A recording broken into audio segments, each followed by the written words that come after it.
Natalie Allen. This is CNN.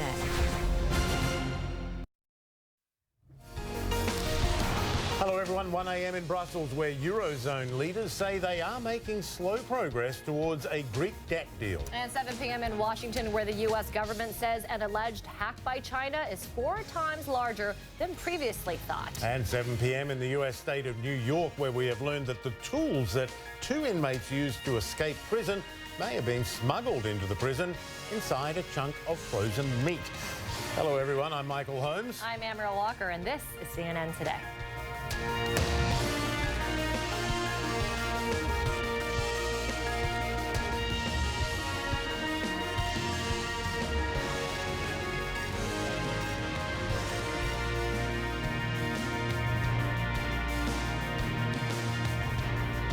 Welcome, everyone. European leaders call Greece's latest proposals a positive step forward after wrapping an emergency summit aimed at keeping the country from default. Greeks in Athens say failure to reach an agreement would be a disaster. You see demonstrators there who gathered outside Parliament and called on their country to keep the euro. Not everyone agrees, but those people do. Greece has 1 week to secure a new deal and more bailout money. Our Tadhg Enright joins us now from London with more on all of this. Talks at a delicate stage, but there seems to be a whiff of optimism in the air.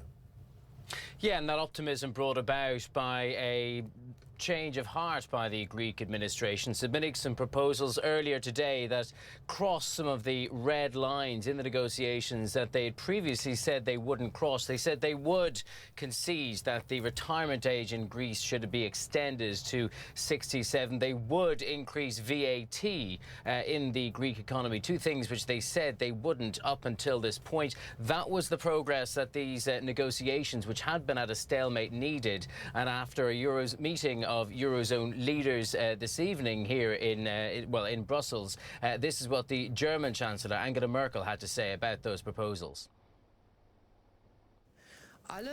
All participants in this discussion, naturally myself included, have said that we want Greece to remain in the Eurozone. What Greece has submitted is progress.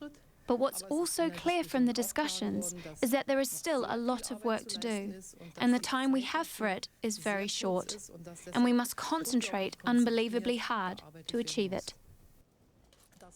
So, as she was saying there, the time is very short. June 30th is the deadline by which Greece has to make its next €1.6 billion payment to the IMF. They're hoping to have an agreement, at least an agreement in principle, in place by Wednesday evening, when the finance ministers of Europe meet again, ready for a final sign-off on Thursday. But of course, if these things stay true to form, everything will go down to the wire.